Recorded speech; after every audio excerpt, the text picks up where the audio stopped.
There's a really interesting experiment going on in Italy that's been trying to discover the mysterious dark matter for a few years now. And last year we've discussed one of the major announcements from this experiment that potentially identified something unexplainable. But a very recent analysis and a very recent paper, reanalyzing a lot of this data, discovered something a little bit more interesting, a little bit more intriguing, and potentially a little bit more groundbreaking.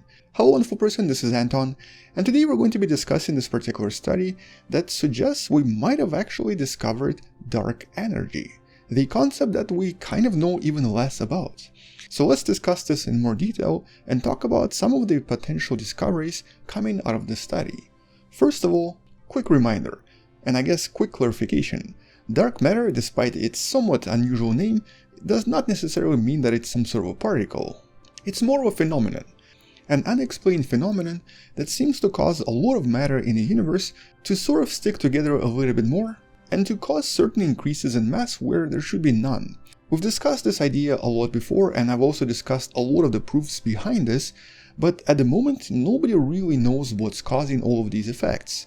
And so in reality, instead of calling it dark matter, we should be calling it some sort of a gravitational anomaly, or some sort of a mass anomaly. It does not necessarily mean it's made out of particles, but one of the most leading theories, and I guess some of the best explanations in regards to dark matter, do propose that it might contain some sort of a particle. Specifically, there are two major theories, either particles known as WIMPs, weakly interacting massive particles, or another concept known as axions, both of which theoretically make sense, but neither one of which has so far been detected. Although interestingly enough, last year we've discussed this unusual detection from the experiment known as Xenon 1T. The experiment you can learn more about from one of the links in the description. In a nutshell, just like some of the previous experiments with a similar name, most of these experiments usually involve some sort of a really large tank filled with liquid xenon. With xenon being that noble gas that doesn't really react with much and generally does not produce a lot of emissions. And so if something passes through this gas, and specifically here we're talking about some sort of a dark matter particle, in theory it should create some sort of an emission.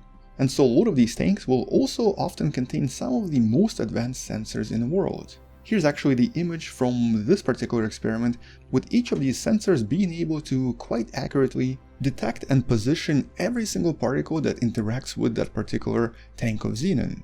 And to make sure that there's an actual detection and that it's not some sort of an error, normally the scientists first run the experiment by trying to measure the background radiation, and then use these measurements as a kind of a baseline in order to detect any potential extra particles then hitting the tank.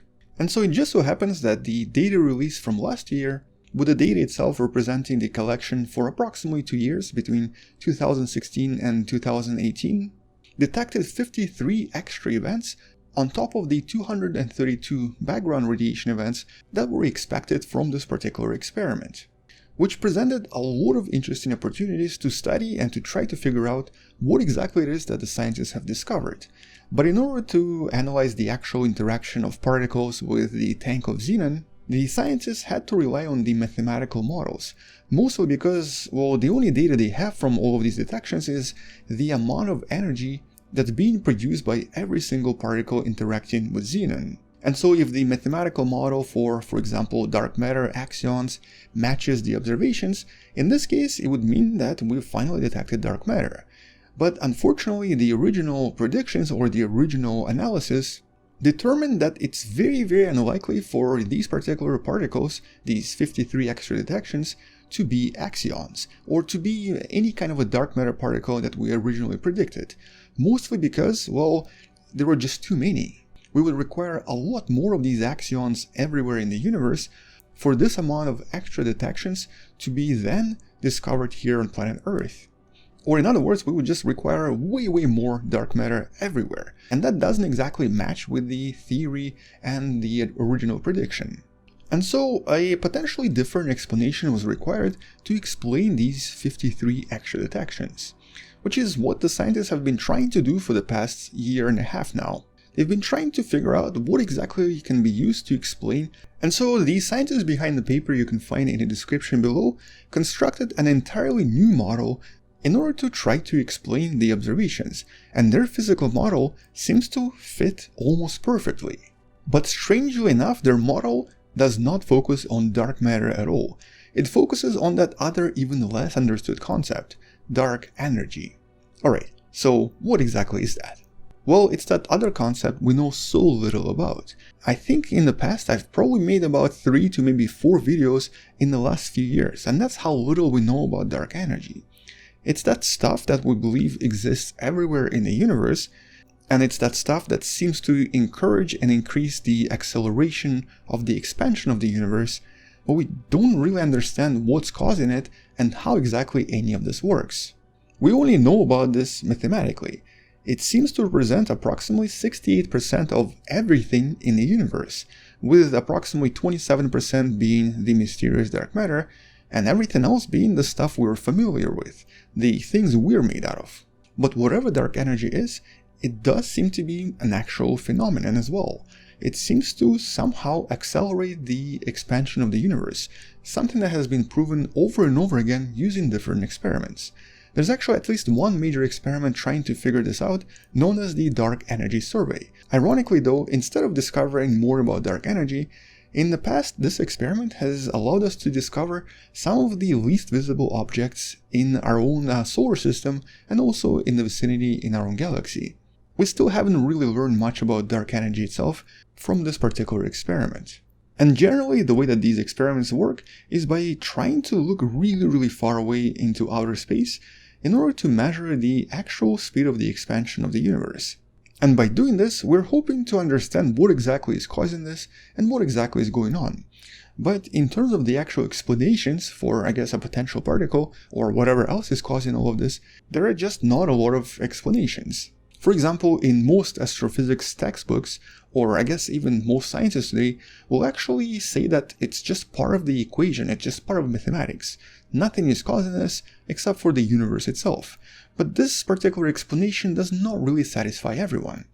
As a matter of fact, one of the biggest and to some extent most well accepted explanations, something you can read about in some of the papers in the description below, is this unusual particle that the scientists refer to as the chameleon particle.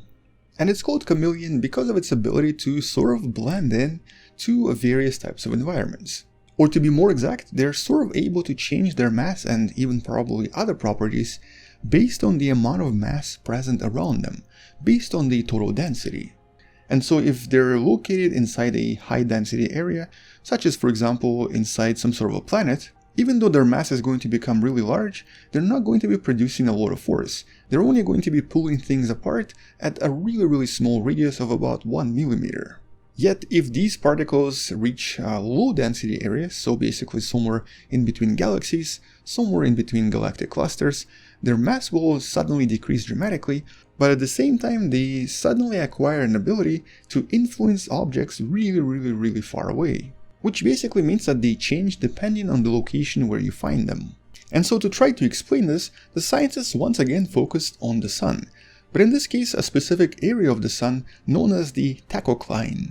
Tachocline refers to the area you see right here in the illustration, and it's a kind of a transition area between the radiative zone and the convective zone where a lot of things mix in the star. This particular region is usually present in most stars that are more massive than about 0.3 masses of the sun, but not in the smaller red dwarfs. And this particular layer is formed because these two zones have slightly different properties. The internal radiative zone sort of spins as a kind of a solid body. This is mostly due to the amount of pressure present inside the star.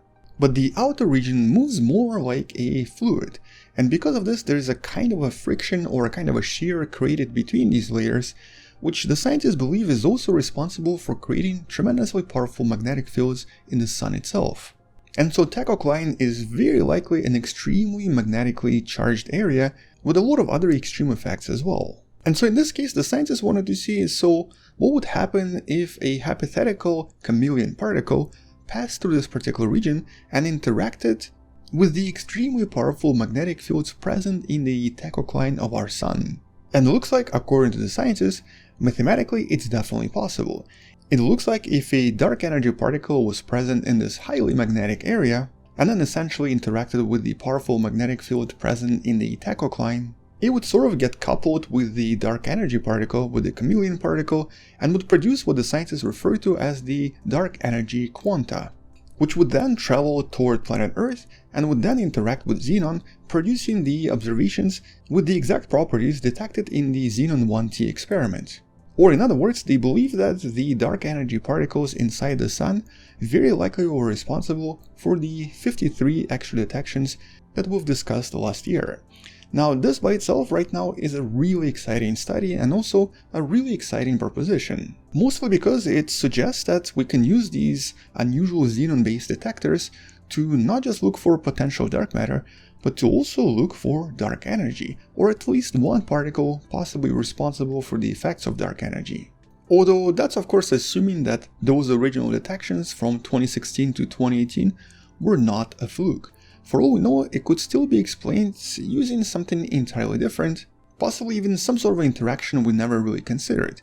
So for now we don't really know what exactly was discovered, but as of today, the mathematical model explaining dark energy as opposed to the axions that represent dark matter seems to make a little bit more sense. And that's why this is probably going to be a study we're going to come back to and talk about more in some of the future videos. And that's mostly because from all of the experiments in the past and from all of the different discoveries, we've never really gotten that close to potentially discovering the origin of dark energy. And so for now, that's sort of all we know. There's a slight chance we might have found dark energy, but we're not going to know for sure for possibly a few more years. On that note, check out all of the relevant links in the description below, subscribe if you still haven't, share this with someone who loves learning about space and sciences, and maybe come back tomorrow to learn something else. Maybe support this channel on Patreon by joining the channel membership or by buying the Wonderful Person t-shirt you can find in the description. Stay wonderful, I'll see you tomorrow, and as always, bye bye.